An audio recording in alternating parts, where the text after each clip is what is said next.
Welcome to another episode of the Muffed Sports Show. I'm your host, Hayden Haynes, and joining me this week again is Seth Killen and Cody Hart, boys. And we are Yo, Yeah. back. College football we are season he- Football! 2025 we is are here. here. We And are here. we might have missed last week's, week zero picks. I apologize in advance. We'll never let that happen again. Okay. But for now, it's okay. We're going to just Yep. dive right into week one.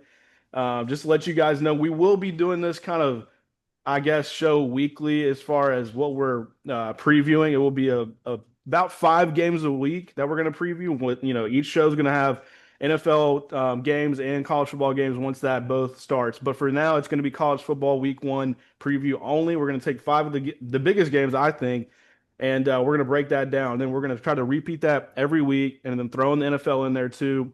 We'll probably have a pretty lengthy show, or we'll either break it up and do two if we feel like it sometimes, if we can't, cram it into one. But for now, college football week one preview. We're going to tell you the games we're going to be breaking down, and then we're going to get right into the first one. So these are the 5 games we're previewing this week. Auburn versus Baylor. That's on Friday night on Fox at 8 o'clock Eastern. And then we're going to dive right into another Fox kickoff game. It's the big noon kickoff, Texas versus Ohio State, one of the biggest games from the last decade or possibly even the last century. Easily. And after that, we're Easily. going to dive into Bama, Florida State. We know where our allegiance lies, Cody. It's with the Tide. And then we got Seth, the Auburn guy. So, of course, we're going to cover a little bit of, our Mm. teams throughout this, but we're not going to give you too much of that. We want to keep it biased 100%. We want to give our opinions on everybody, not just some SEC teams that we like. So, yes, Alabama at Florida State. And then we're going to go with 2 more games here. Saturday night, we do have LSU versus Clemson. And then Sunday night, we do get a football game, a banger. We actually get a couple of games, but this one we're going to preview is Notre Dame at Miami. Okay, that's a big one. We're going to dive right into it. Obviously, starting with the Friday night game, Auburn versus Baylor, two unranked teams. I would say you could argue they both could be top 25. I know they're both kind of sitting right outside of that top 25.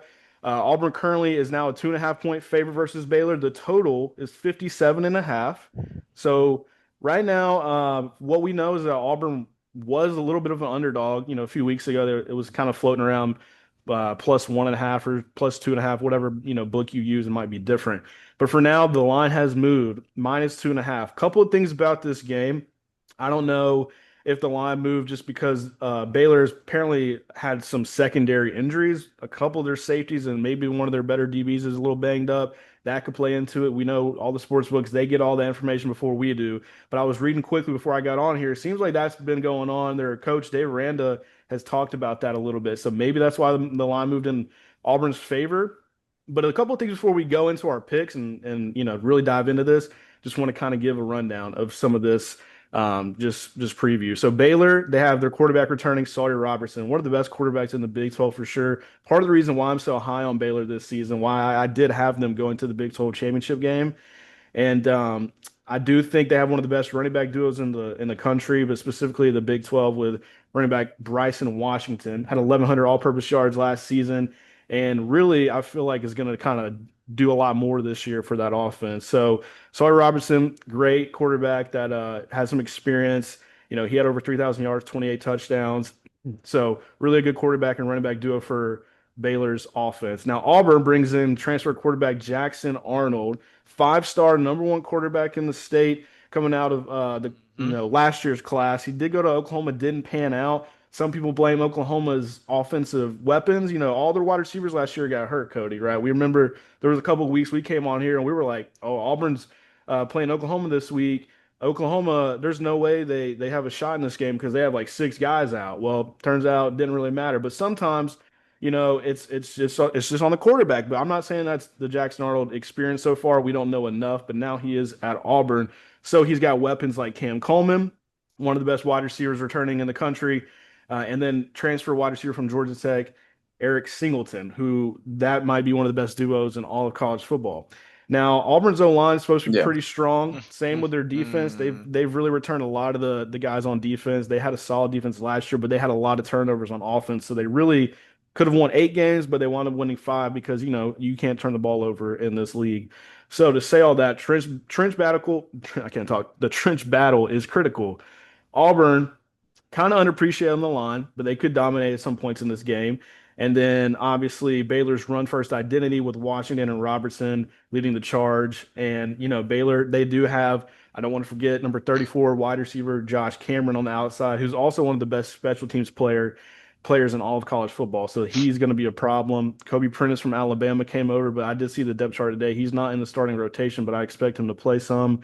I do like Baylor's weapons though, and I think their defense is what is going to be the weakest point of this team, specifically the secondary, because they don't have a lot of good depth. A lot of guys are banged up, and they struggled last year heavily on defense.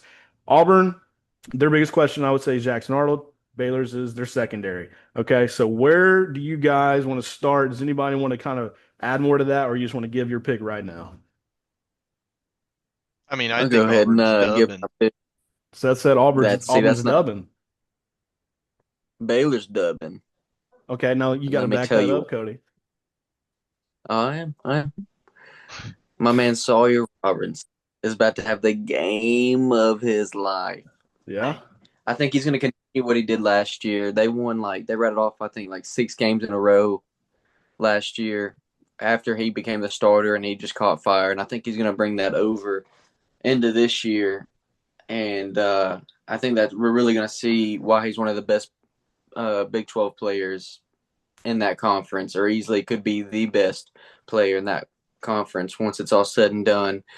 Uh, I think just his ability to create and just him having the experience, already been in that system a long time, has had success in that system.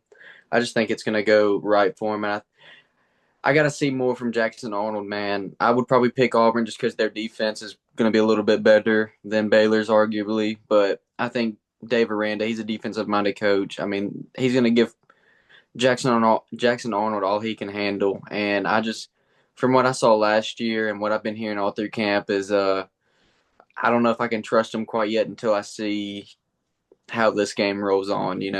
So that's why Right. I'm really going with Baylor.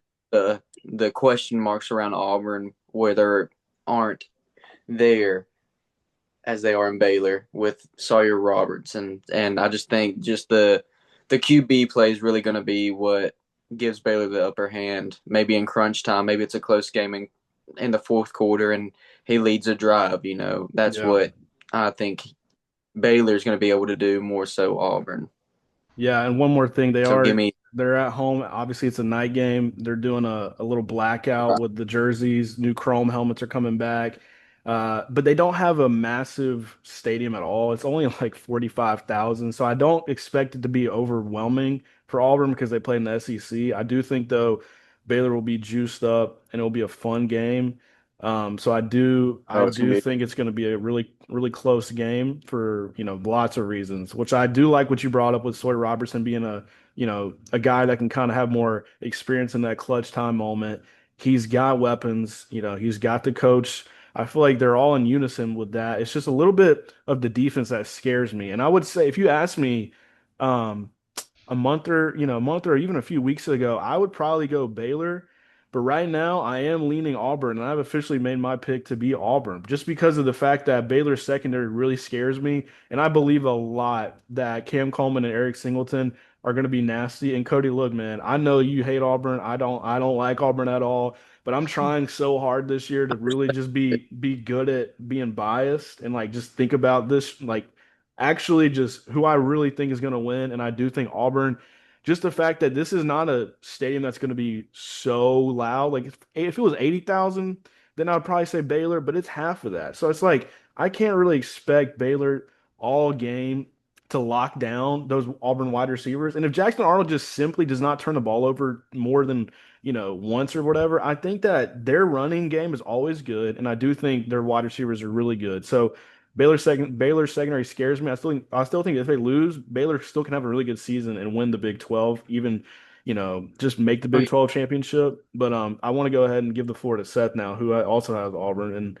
we know that's his team. But I just want to know if you have any big reasons why. I mean, I just think we look a lot better than we have been. I'm very hopeful with the 5-star recruit, and I just want to see him get out there and work. Yeah. Obviously I'm skeptical. I mean, you always have to be a little skeptical. Um, but I definitely think that they're going to go out swinging. They're going to go out pulling all the punches they can. And you got to think And like Vegas kind of knows something's going on because they switched the line basically a whole few points, which you know they know something's going we on, know man. Vegas is really trying to get us right here. So they're trying to be like, oh well, Baylor's at home. Now it's on Auburn. Like people are gonna hammer Baylor, but I kind of feel like if the line's moving a little bit, it makes me think Auburn has really got this by at least a field goal, or I think they could win it. I think by at Um, least a touchdown or two. well, right now I'll go back and look at my pick. Officially, I do have Auburn winning by a field goal. So 27-24, I have Auburn covering that 2.5. I'm not 100% in love with this. I can't lie just because I am so high on Baylor as a team, but their defense was really bad last year, and I cannot underestimate or understate that enough. So Cody, I respect your pick. I really do think if this game comes down and it is in the fourth quarter and it's a tie one and Baylor has the ball with a chance to win, I do think they could pull it off because I mean, here's the deal. Auburn, I just saw something too about Auburn's kicker, right? He's been pretty sick apparently. I don't know the details on that, but it just sounds like Hugh Freeze is worried about him. He's losing a lot of weight, so prayers up to him. But Ooh, I feel like that's not good. Obviously, on the road, you want to have your kicker, but I would assume Auburn now will probably go for it more in situations that they would normally wouldn't. So like if they're on the 50 or whatever, they'll probably go for it on fourth and short, which could be good, because Yeah. sometimes you play it and it's a good thing and it's aggressive move and it works out. A lot of times we see the Lions do that in the NFL. So I could kind of see them now either in times where they need field goals, just saying like screw it, we're gonna go for the touchdown. It could really pay off for Auburn, but it's also a little scary. So it's something to monitor for sure. But special teams is big. Josh Cameron I mentioned for Baylor, great wide receiver, but great returner. So I do think this is gonna be a really awesome game on Friday Night Football, but I am gonna lean Auburn just so slightly. I like it. And then if they lose, and I mean, look, Auburn's going to be in a tough situation, man. If they lose their first game of the year after being 5-7 last year, it's not going to be good. And they have a whole Mm, SEC gauntlet ahead of them. yeah, it's not going to be good at all. But for now, I will pick Auburn because that talent on the outside, I feel like it's going to be better than the secondary for Baylor. And plus, the Auburn defense is pretty solid. Like they're a really big defensive front. They got guys in the secondary too that are going to be good. And I just don't think Baylor's so explosive.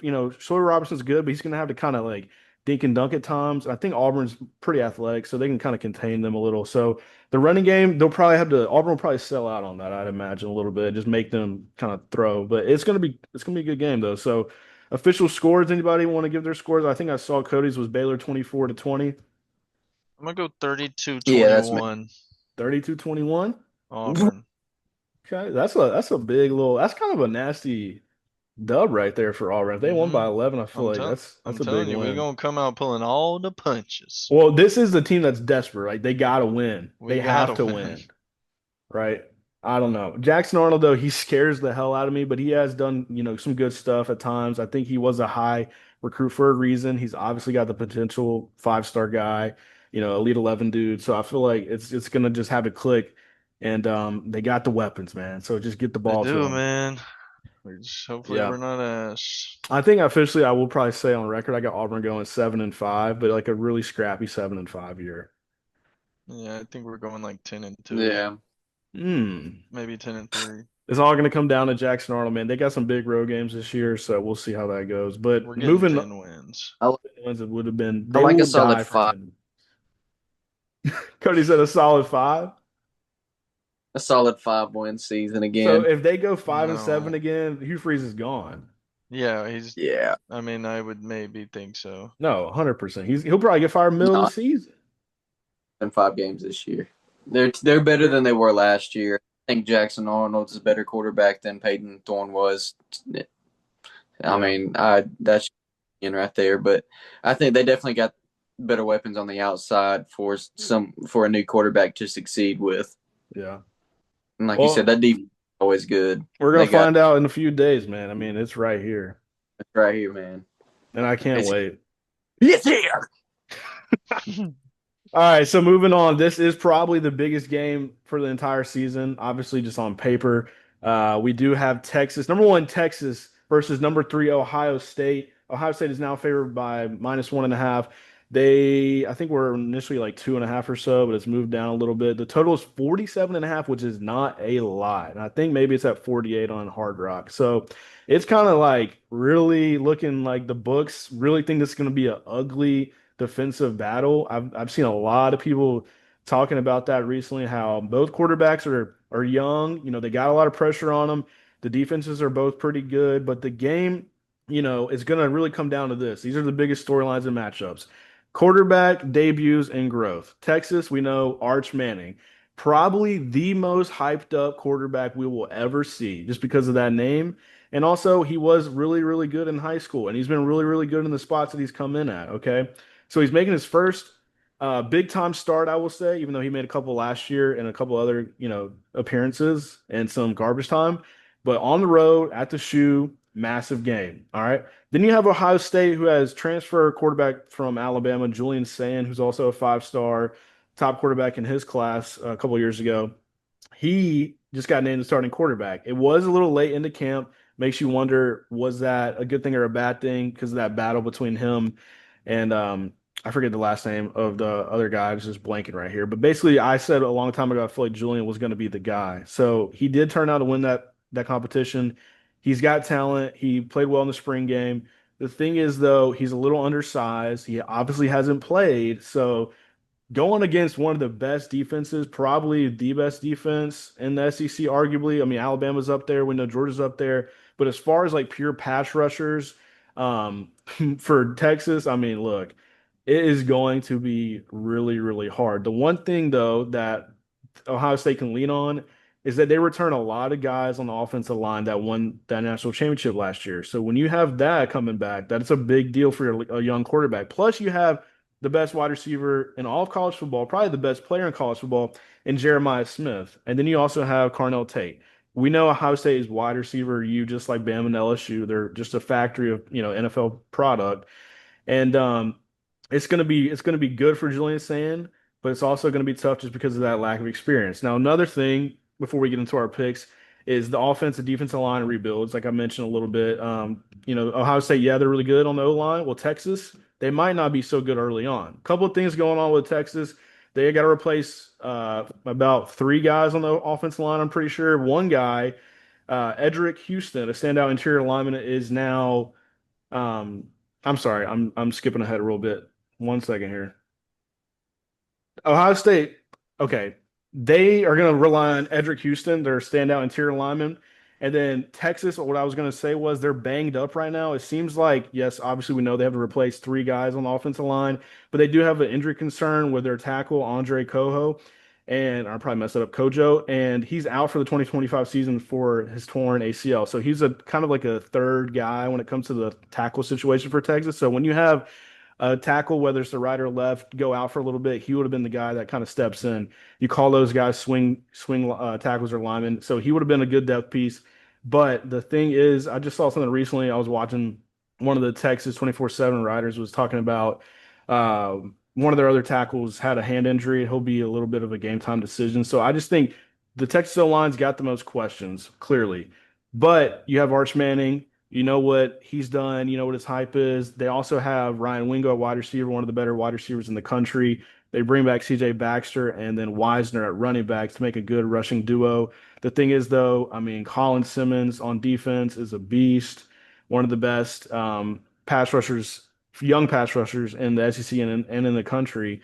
And so I feel like that's going to give Ohio State some problems. Now, the spread, obviously, like I mentioned, is really tight. We do know it's 11 o'clock Central, 12 Eastern for kickoff. So Texas apparently did not want this to be a night game. If it was a night game, I think I would probably lean Ohio State.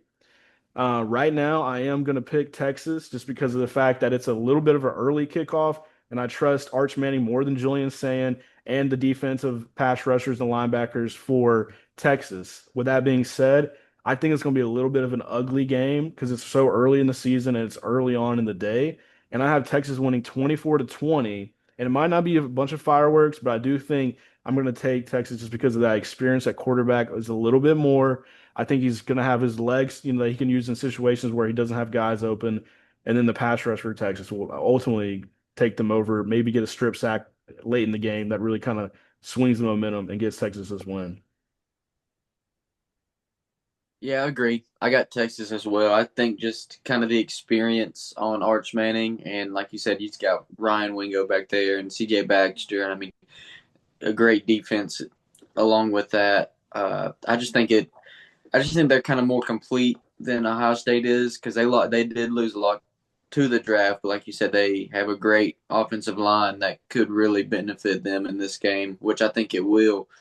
Uh, it's just I think it boils down to the last game, like kind of like the last game for me and the quarterback, how these quarterbacks are going to handle. Because I mean, we've seen Arch in various games from last year or a couple drives here and there, and he's looked really good. Now he's got a first full season, about to have a first full season as the quarterback, as the guy under the helm. And everybody around the country is interested to see how he's playing. And I mean, if it's looking like he could be a Heisman winner, or obviously he's going to be on that podium. But going to Julian saying now, I mean, like you said, he decommitted from Bama, transferred to Ohio State.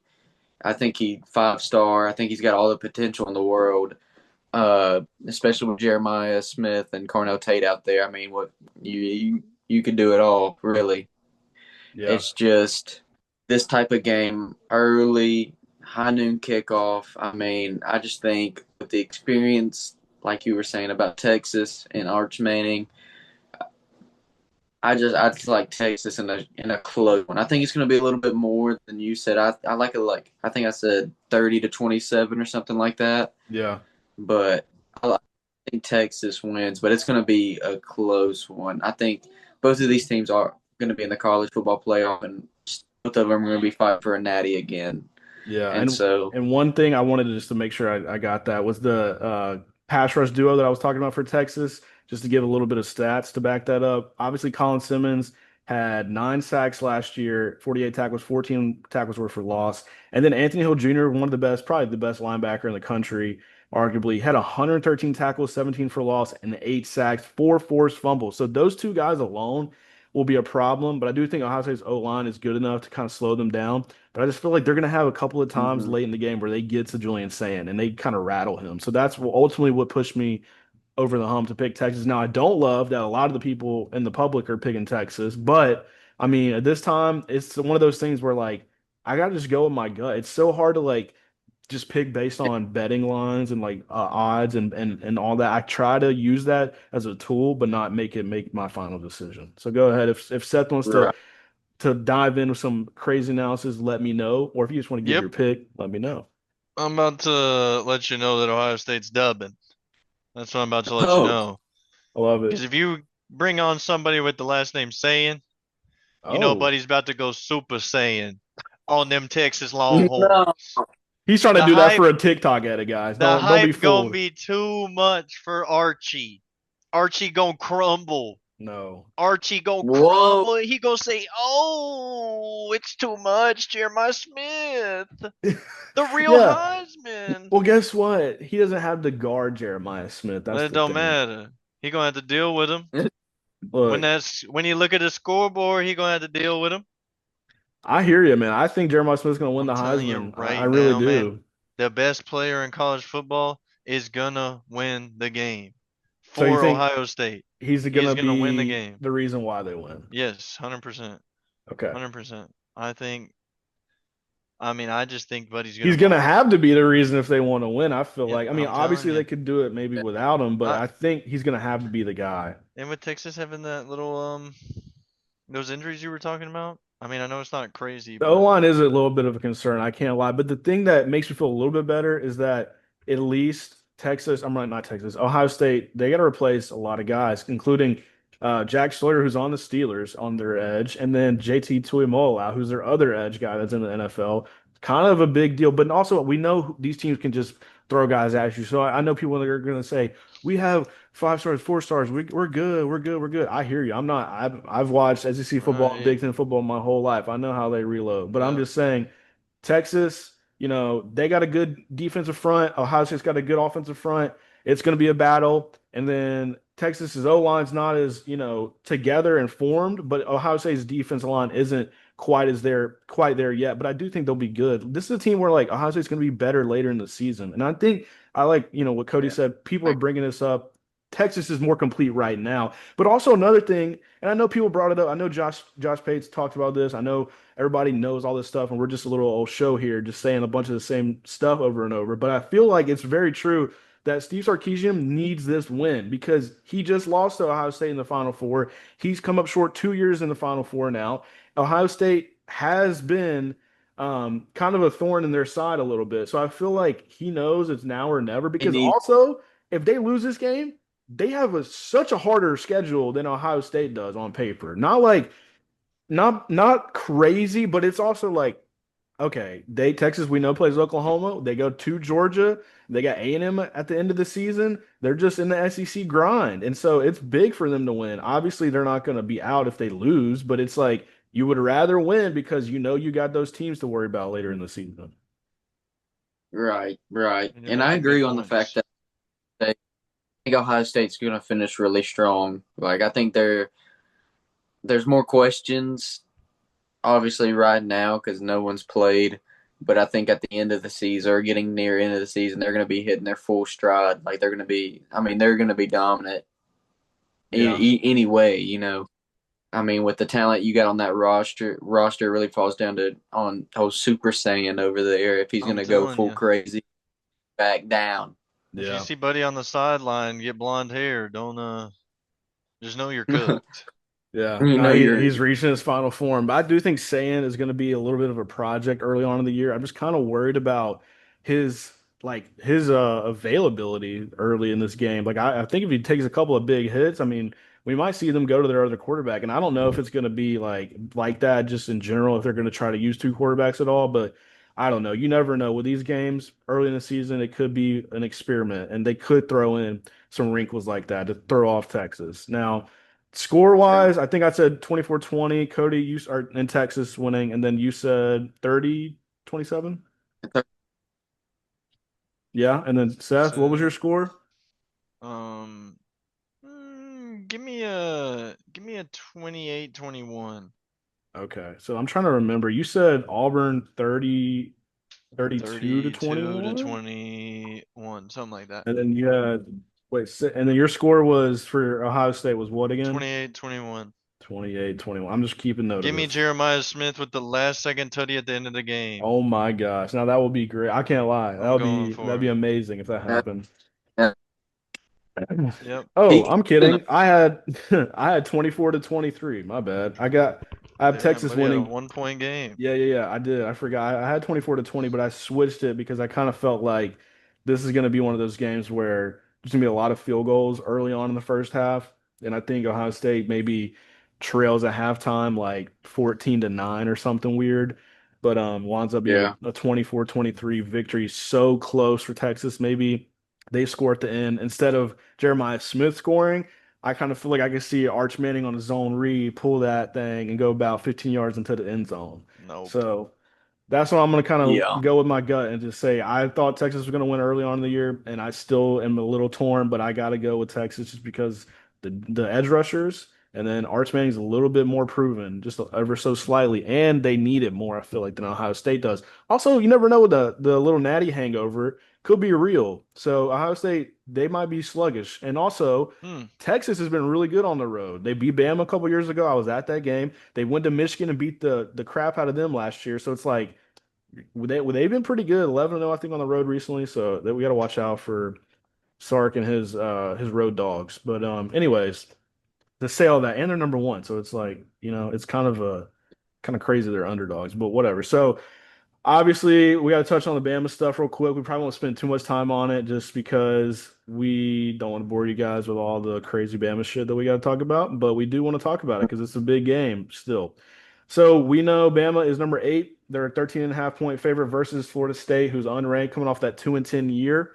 The total is 50.5. Now, a couple of things to just mention before we get into it. Bama comes in under Kalen DeBoer, who had a little bit of a disappointing end of last year. Florida State had a terrible year all around.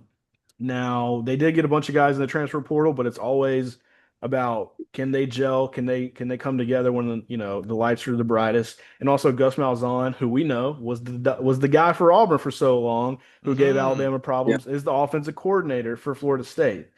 So obviously it's interesting, but the thing with Florida State is they're really coming off of a terrible year. Their quarterback is really undersized. He was not quite frankly was not good at Boston College. That's why he got benched and transferred.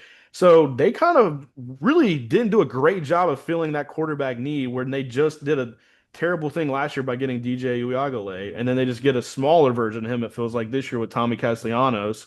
And I think like Yeah. they got a lot of questions at wide receiver, even though they think there's some guys that they have that they like. Squirrel White, Cody from Tennessee, he transferred there. He was I kind of know. disappointing at times at Tennessee, and I feel like that's not the greatest duo to rely on. Plus, I know they got a big wide receiver as well, but I mean, look, um, it's going to be interesting. I mean, it really is. So Florida State, they revamped their lineup completely. And I do think that Roydell Williams from Alabama, the running back, will get the start, even though maybe not. Maybe they'll be just more of a committee style, and he'll just still have to split a lot of the carries. But he was doing that last year anyways, and he did that at Bama too. Offensive line, total overhaul for Florida State. Coach is now different. I mean, all their coaches seem like they've kind of changed it up because after you go 2-10, I mean, you really got to switch something up. So they allow 49 Right. sacks in 2024. And then we know Bama, they got the Jam Miller at running back injury, which, happened a couple weeks ago. So he's sidelined for the first 3 games of the year. He'll probably come back after their bye before Georgia, which is good news. And then, yeah, so special teams is the other question for Bama just because their kickers haven't been looking that great. So those are the two negatives I'll start with for Alabama. Then the positives would be obviously they look like to be one of the best teams in the country. They look like they're now getting a lot of love in the media. Josh Pate picked them to win it all. I know a couple other guys have too, but basically, last thing I'll say is defense, probably one of the best defenses in the country, if not the best. The best secondary in my eyes for sure. I do think Damani Jackson, Xavier Brown, Dijon Lee make up some of the best corners, and Cam Calhoun, who transferred from Utah. We know Keon Sabb and Bray Hubbard are one of the best duos at safety. And then obviously the Hmm. defensive front is pretty good. There's a lot of depth there. So I feel like, Deontay Lawson is back. Hopefully he's healthy at linebacker, one of the captains. And then on offense, we know they got one of the nastiest wide receiver rooms in the country. Ryan Williams on the cover, he did last year at the age of 17. You heard that a million times. But what you don't know is that Jeremy Bernard was there last year, putting up some good numbers every week, being a good number two guy. But he looks like he's going to be stepping up this year. He's also just a good dude. I feel like everybody loves him, and the chemistry between him and Ty Simpson is real.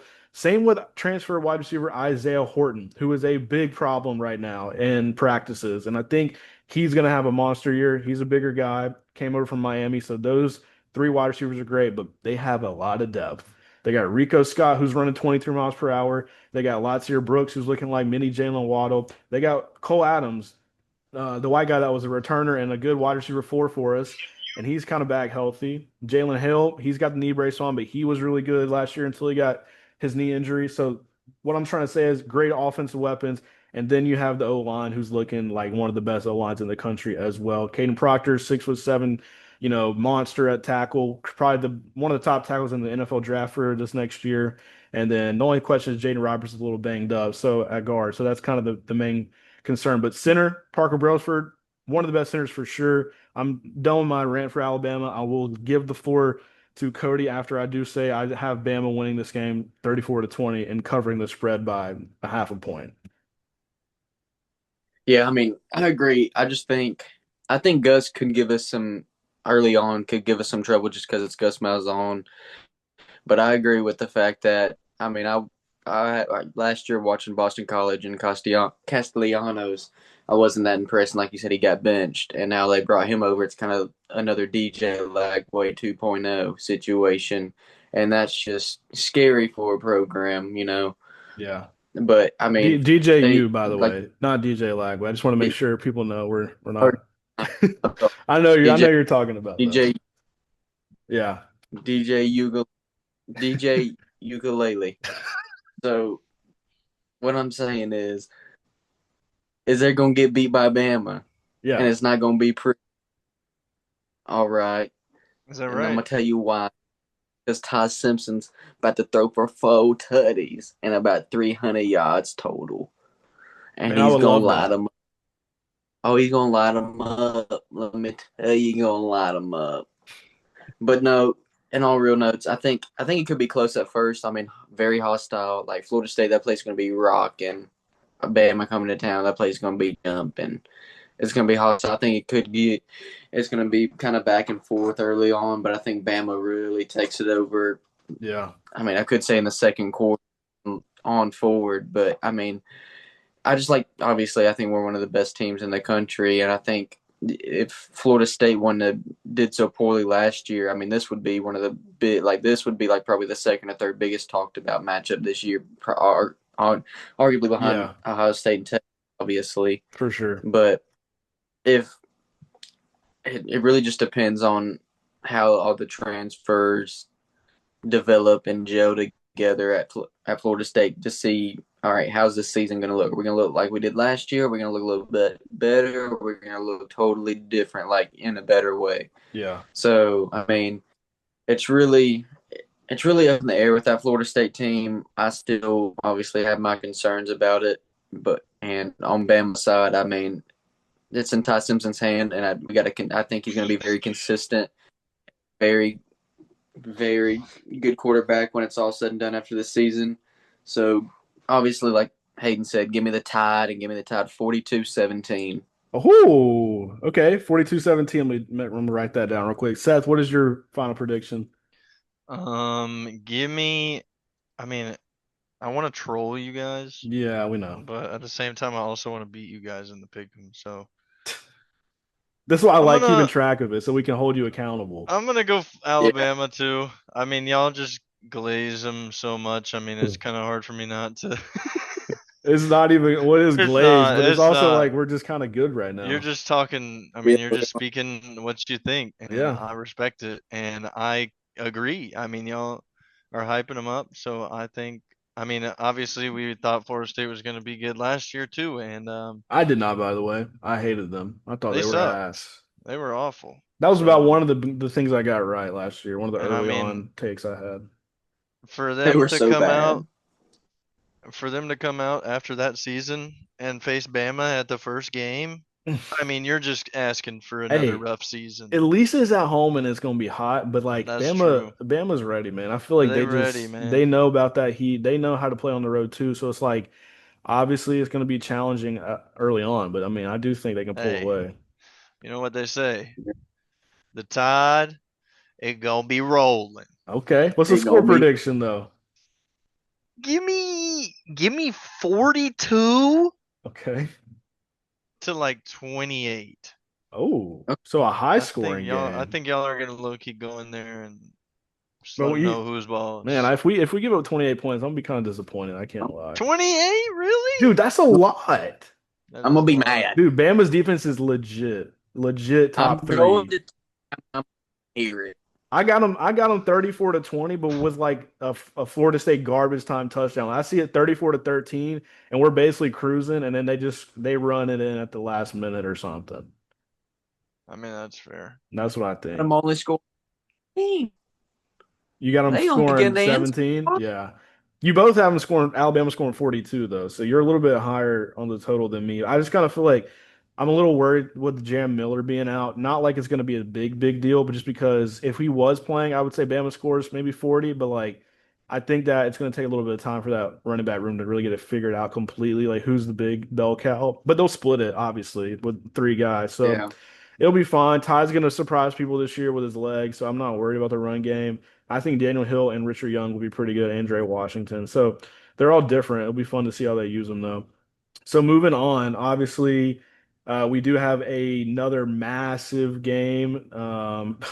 Let's just go right into it. At night, Saturday night football, we have number 9 LSU versus number 4 Clemson. At home, Clemson is a 4-point favorite.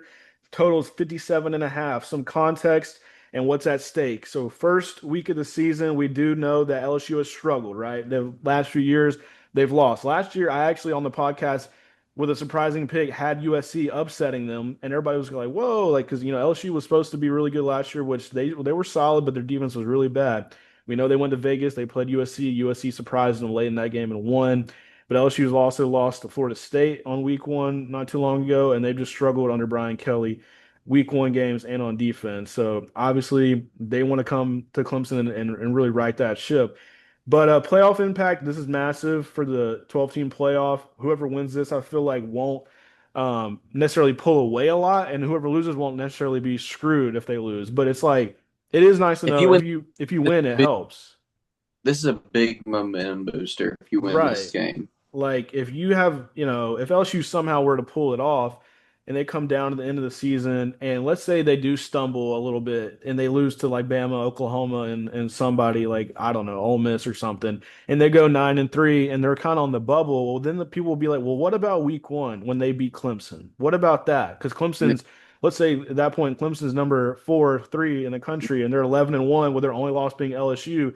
Everybody's gonna say, well, LSU's still pretty good. Like they're 9-3, but they're gonna be in the playoff because of that win alone. Like, and they play the SEC schedule, so that's a big reason why LSU needs to win this game.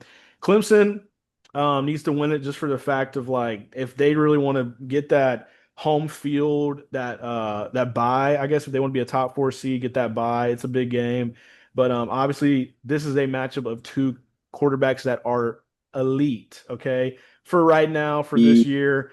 And I do think they're going to be one of the best quarterbacks to come out in this draft. We know we got Cade Klubnik. Cody's got him to win the Heisman. I got him runner up next to Jeremiah Smith. Seth's got LSU's I Garrett got yeah. Nussmeier. Hmm. Both guys are going to be some problems this season. And then the trench warfare, the O line versus the D line.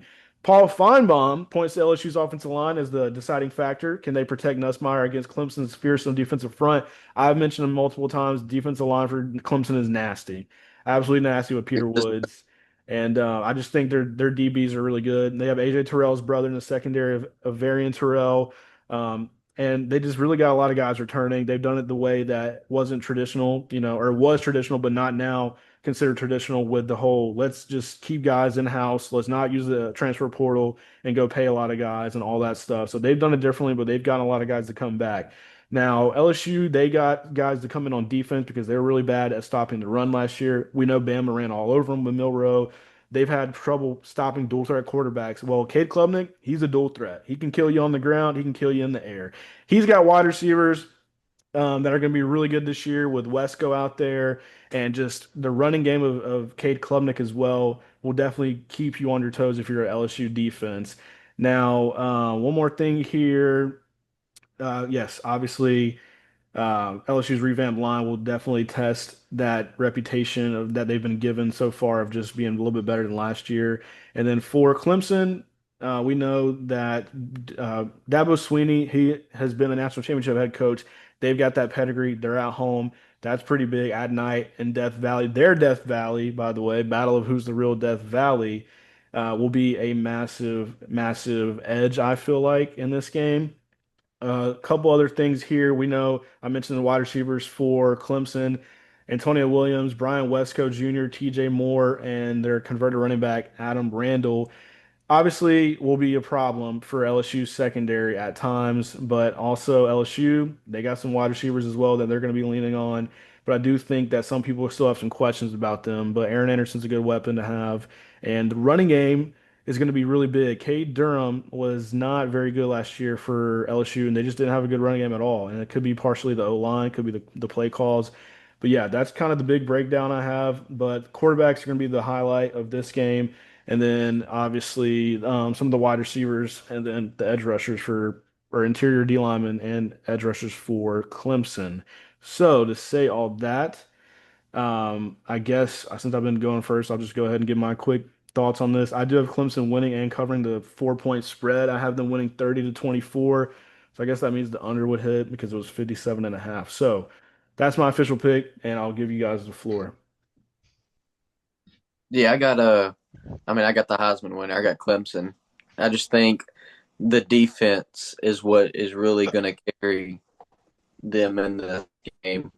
Just because last year the talk was, oh, LSU's defense is going to be better than it was the year before, and it wasn't. And so it's kind of like I'm skeptical to pick them. I know they're off. They can go score 40, like we've been saying for the past couple of weeks. They can go score 40 on anybody, but they're just going to get 40 dropped on them just as quick. And so Yeah. until that defense up, I can't trust them. And with this Clemson team as good as they are on the defense and on the offensive side of the ball, it's hard not to trust them. So I mean, give me Cade Klubnik and the boys. I just think the experience is there. I think there's going to be too much for the LSU, even though I think it's going to be a tight game. Nussmeier is going to be slinging it. I just think too much pressure from the defensive line of Clemson is going to be the deciding factor of the game, and maybe even a turnover or two from during this game. But give me Clemson in a. See, this I've been going back and forth on You if they're you going to cover the put you spread put or not. 37-31. Yeah, see, Yeah, I'll go stick ahead with and that. yeah, 37. Yeah, that's what you guys stick with. I feel like it's a good stick pick. with that, buddy. Yeah, Because yeah, week one we're battling. right.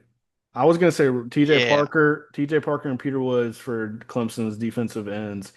It's gonna be a major problem. I mean, they both are one of the best defensive linemen in the country, and they're gonna go high in the draft. So it's gonna be a problem for that LSU offensive line, who is gonna be solid though. I will say, I'm not gonna think they're just some bums out there.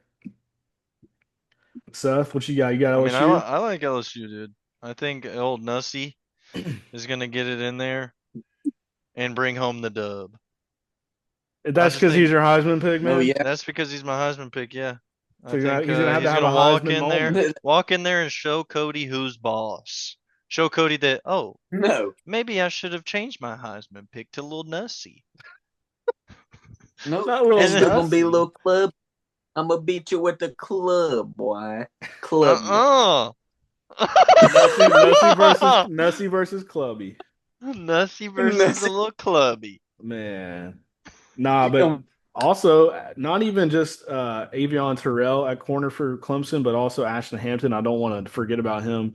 Very good corner last year. Two interceptions, five pass breakups.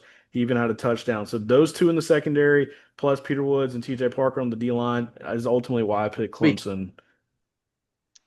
Yeah, it's But yeah. definitely a scary pick with the defense and the new O line and stuff. Some people pick LSU to win the whole thing, man, but some people also have them like 8-4, like Josh Pate. And it's like I'm kind of thinking they go 9-3. I do have them sneaking into the playoff.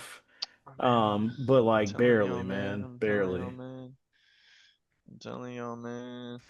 I'll be so you interested didn't to see say like how these quarterbacks look in the NFL. But right now, Garrett Nussmeier is going to go pretty high in the draft, and I think Cade Clement has a shot to go really high as well. It just depends on how he looks this season, which I think he'll be really good. So, I mean, I'm excited to see it. yeah. It's gonna be a big weekend for just dynasty too, because you got these guys to worry Oh, about for next year and in 2027. Oh yeah. yeah. Like I'm talking to Caleb and some other guys, and we're all talking about, this game in particular, looking at quarterbacks for next year. And then you have the 2027 draft, which everybody loves with Jeremiah Smith, and who knows if Arch Manning comes out this year or next. And then First round. Ryan. Cody's got two first rounders in that. I think I have two first rounders in the league next year for 2026. So like I'm looking forward to watching all the guys and scouting them out and looking to see how they look on the big stage right here. So, Seth, what was your It's gonna be score? great. What was your score? Mm, LSU I'm gonna go. Mm, give me a 32-28 LSU. 32-28. Okay, I like that. I Uh mean, huh. not don't love that you picked LSU, but that score sounds about right in my eyes. Yeah. Yeah. Um, Goody yeah. gonna see, man. Yeah, yeah. So now this last game, I'm not gonna lie, is one of the hardest games to pick. All these games have really been so hard for me to decide on. I'm really just crossing my fingers because week one we don't know enough about anybody. It's always kind of hard now with NIL and transfer portal to really know who's like that until we get closer to the middle part of the Right. year because we just don't know enough. Like sometimes you hear things and it's just not true. Like last year, Nick Saban and other people had Florida State winning their conference and making it to the playoffs and they went 2-10. So like Yep. and that's Nick Saban. That's the GOAT. Yeah. So I But mean, he doesn't look, know Things ball. can go wrong we quick. we don't know enough to really feel great about it. So this week one, I'm telling you right now, we have 5 games we're picking. If I go 3-2, I will be ecstatic. If I I pick will be happy. 3 games correctly.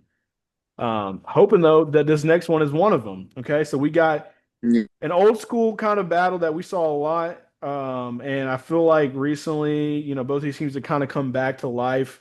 Notre Dame, number 6, is a 2.5 point favorite versus number 10, Miami, on the road at Hard Rock Stadium in Miami. Totals 49.5. It's supposed to be a little rainy, I think. Some matchup overviews. Definitely a historic rivalry, like I mentioned. It's kind of coming back. Both these teams are getting a lot better. We know they were fighting for the playoffs last year. Miami didn't make it, but Cam Ward looked great. And then Notre Dame was in the national championship game and really had a great year after they lost early on in the season to Northern Illinois. So they turned it around. We know Marcus Freeman's been one of the better coaches, young upcoming coaches in the country. And then Mario Cristobal at Miami is also doing his thing. And I feel like we got a lot of stuff to talk about here because some people don't know maybe enough about some of these new quarterbacks. Obviously, we know one quarterback very well, but we may not know how he's going to look per se. So that guy is going to be transferred Georgia quarterback Carson Beck. He is now at the Miami Hurricanes. We do know a couple of things about Carson Beck. He's played a lot of football. He was a number one prospect last year before it kind of went downhill.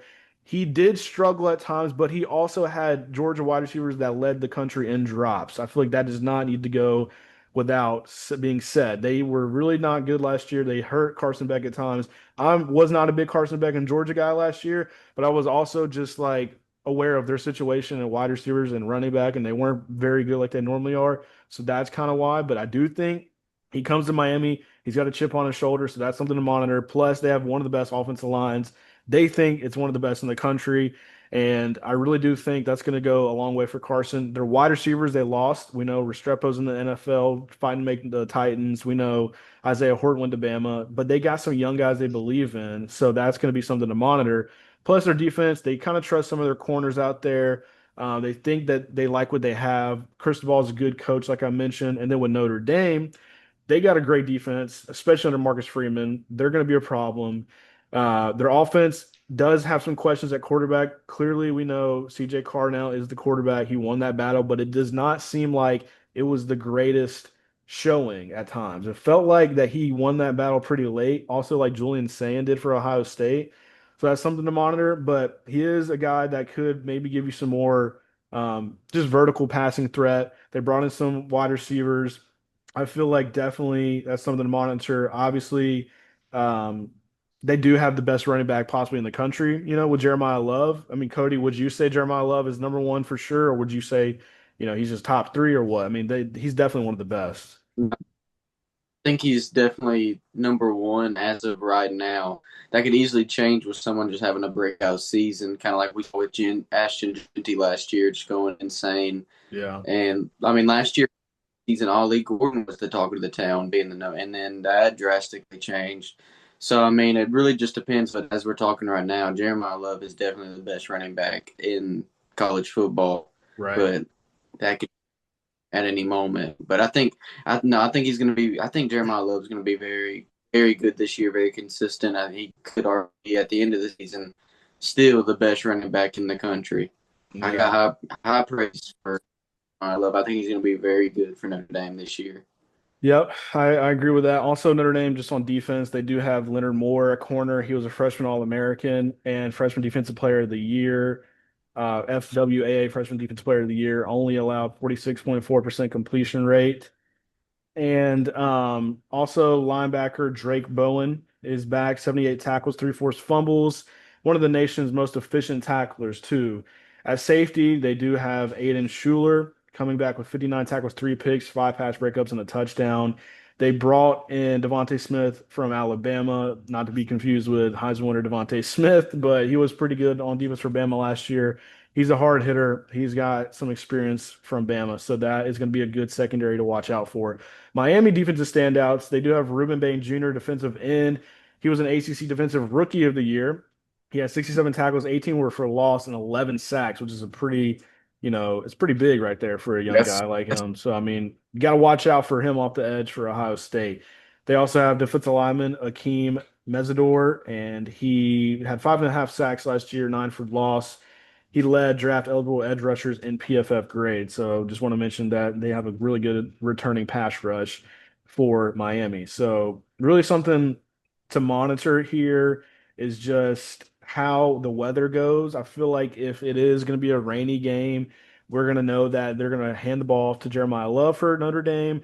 And then Mhm. obviously Miami's kind of got a couple of guys they can handle too, but Mark Fletcher's their power back. So I feel like he's like a 6'2", 220 guy. I think that they'll probably lean on both of those running backs from each side. I do ever so slightly lean Miami. And I think it's what did I say? 20. Look at my notes. I think I changed it. I think it's 27-24 is my pick. Miami, and I really came down to just one or two things. One being, I think Carson Beck will be a little bit more experienced. This is week one, we know. So clearly, a guy like CJ Carr for Notre Dame who hasn't started is going to have a little bit of a learning curve. And I do think they have guys like Jeremiah Love that he can hand the ball off to, and they have transfer wide receivers that he'll be looking for. And I think that's gonna be something that gets better as the season goes on. But for right now, I do feel like Miami at home, which Notre Dame has struggled in that stadium against Miami. They're like 0-6 the last few times they've been there. And I just think like that defense is for Miami is not bad. Clearly, we just brought up the guys they have returning. Both defenses are going to be really good. This is kind of going to be a dog fight.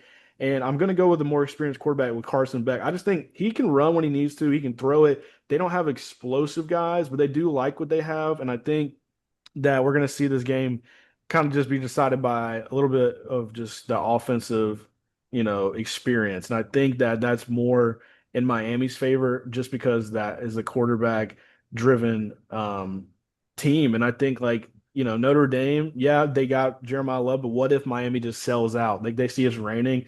We're going to sell out to stop the run. Okay, well, then you make CJ Carr, a young guy, come in and beat you with his arm in a rainy game. That's not a great recipe right there. But you still got to worry about Miami. They really have struggled at times. So I feel like I'm gonna pick Miami and close my eyes and just cross my fingers, man. But that's my official pick for this game. No, I'm right there with you. I got Miami winning. I think it's going to be a very close game, especially obviously if it's going to be raining or just wet weather down there and it's just going to be yucky. It's going to be an ugly, just down and dirty type of game, gritty, just classic football, and I Yeah, love it. I love it. you gotta love it. I'm I'm so happy it's back.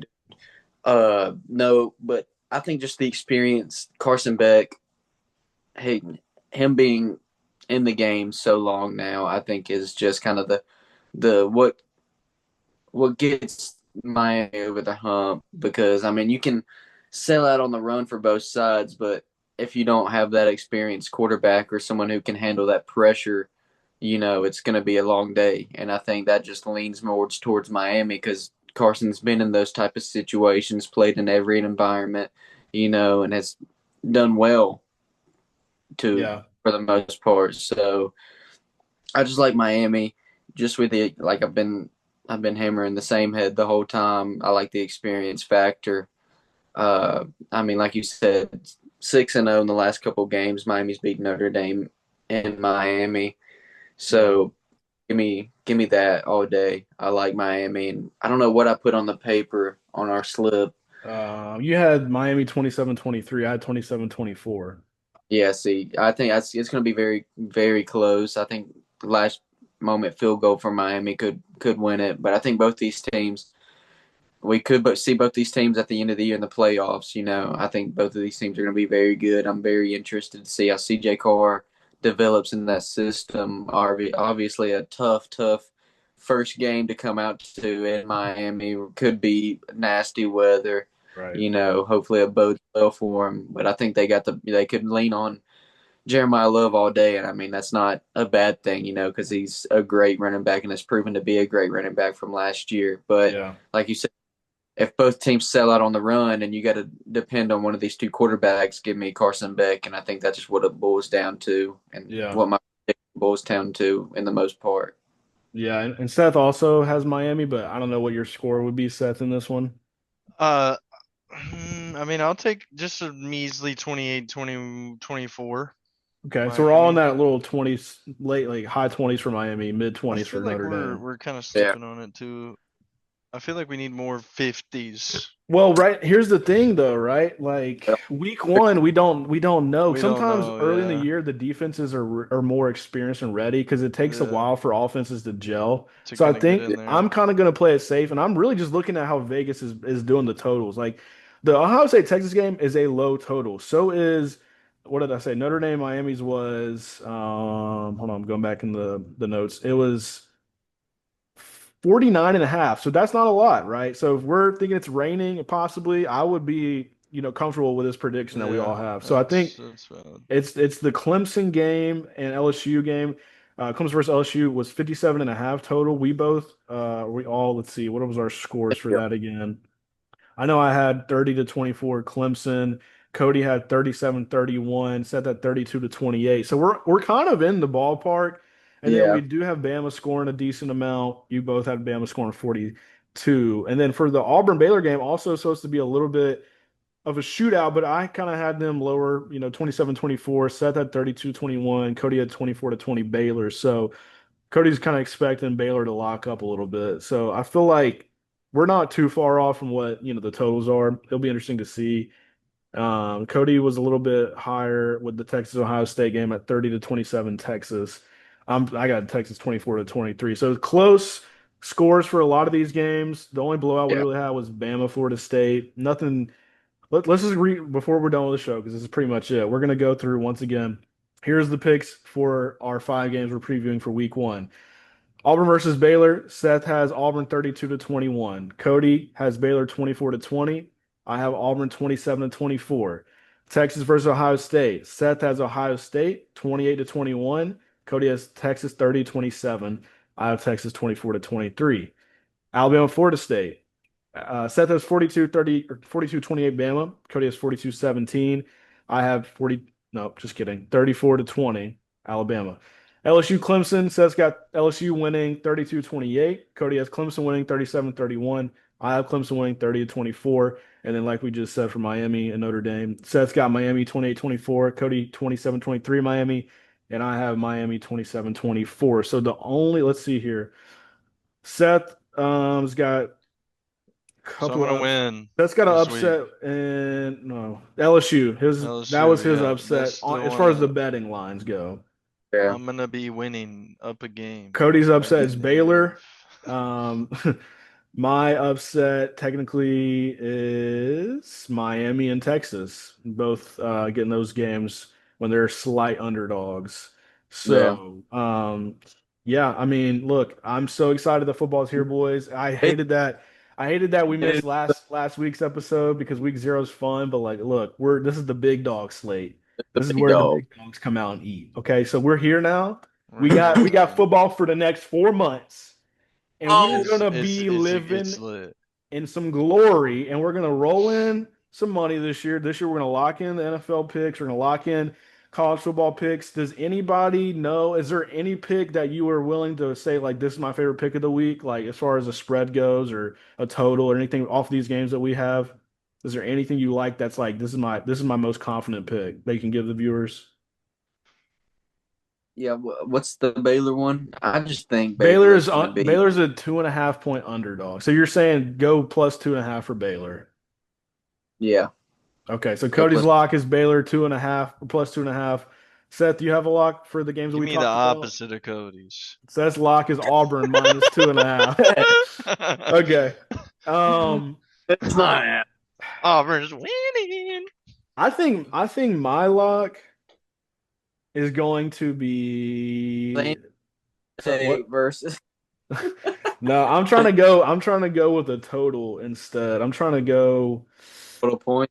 Yeah, I'm trying to think about this a little bit here. I think I'm going to go the under in the Auburn and Baylor game. We're all going to have Auburn and Baylor pick to be our lock, but I'm going to go with the under. That was at, let's see, real quick, 57 and a half. Yeah, I think Yeah. I think I'm going under because I saw something about nighttime games. Obviously, in college and NFL, they always kind of seem to go under a lot in prime time. So earlier in the year, offensive struggle. What did I have that score being? 27 to 24 Auburn. Let me look at that one last Yeah. time. 27 to 24. Total is 57 and a half. So I would have it at 51, which is it's cutting it close, but it's a 6 point difference. I feel like that's enough to give me my lock for this week. And I'm gonna try next Yeah. week whenever we do the other games, like to incorporate actual locks for other games that we're not talking about. Like if we saw New Mexico versus UNLV or somebody, I don't know. I'm just throwing shit like stuff out there. If Say, we like a different pick, we'll come prepared with that. We're just trying to get out just the week one picks in general though, and then we'll really dive into some of our locks. But yeah, when we do NFL two next week and we preview that, we're gonna really um, have to figure out. We're gonna have to speed run this show and do five NFL and five college games, or we're gonna have to do two shows a week, and we can talk about that obviously. But it's gonna be like it's gonna be it's gonna be. tough, Oh, and it's gonna be I don't want to tough. make this show be long, but I do feel like there's a way we can do it, and we just got to talk about it a little bit more. And I'm fine to do college first, like on a Monday or Tuesday, and then we do NFL before those Thursday night games, maybe, because we know we got to get our Yeah. picks out for that. So maybe we do a Monday college show and then an NFL Wednesday show or something. If we can work it in, some weeks it might look different. We're not a professional show out here, boys, at all. So, Nope. anyways, once again, we're so excited to have football back. It is finally here. We're going to be at the Bama losing Monroe game in a couple of weeks. We're hyped for Yeah. that. Cody's first game under the lights of the new Oh, we're light about to system go at so Bryant dummy. Denny. I'm about to be floating. About to be Yeah, floating when they you start you playing that are. Thunderstruck. And let's see what else is out there. We got let's see, next Thursday we might be able to watch if Seth comes up, we might be able to watch that Eagles and Cowboys game week one. On Thursday? Next Thursday. Next Thursday. Like before the Alabama Louisiana Monroe Oh game. yeah. If Yeah. you come wait, no, Friday is also we were Friday. talking about The Friday. Chiefs and Chiefs and Chargers are playing in yeah. Brazil. We could watch That's when I'll be that. pulling up. I'll be pulling Okay. on Friday. So I'm gonna Friday I'll be tell there. night we can I'm gonna maybe meet tell up work that I got a dentist appointment or something. and leave a I'm little gonna get early. off early. Uh-huh. Say sorry, we got football to watch. Sorry, I We gotta got go. to watch. I Um, gotta bounce. yeah, I'm so excited for that. We are pumped about fantasy. We're pumped about just betting. We're pumped about the Falcons, the Steelers, the Titans, and All the Alabama, and unfortunately Auburn. Anyways, so What was that? oh, I'm just saying we're excited for Auburn too, right? Yeah, we better be. Okay, yeah, Thanks, we're all guys. friends here. Cody, turn that Anyways, hat around. yeah, What's on that what's hat? that hat say there, Cody? the cri- Crimson Tide! The Crimson Tide! We're crimson, rolling with the tide, baby. the Crimson The Gwitty. Crimson Tide! I kind of want to do that's so funny, Flex. I kind of want to do a playoff like preview for college football, maybe like give our official picks. I know we're going to be a little late on that, but we need to do that. I feel like early in the season instead So of much in perfect later. So that's timing. something we got to talk about too I because hate. we didn't do that. But No, we yeah, did. I did kind of run through it on my own, but I feel like I want to tweak some stuff too. So anyways, Yeah, for sure. this was another fun episode of the Muff Sports Show. I'm your host, Hayden Haynes. That's Seth Killen and Cody Eh, Hart. And Roll we will be Tide. seeing you guys after college football week one is done. Let's go, gang. Can't wait. Gang See y'all shit! boys.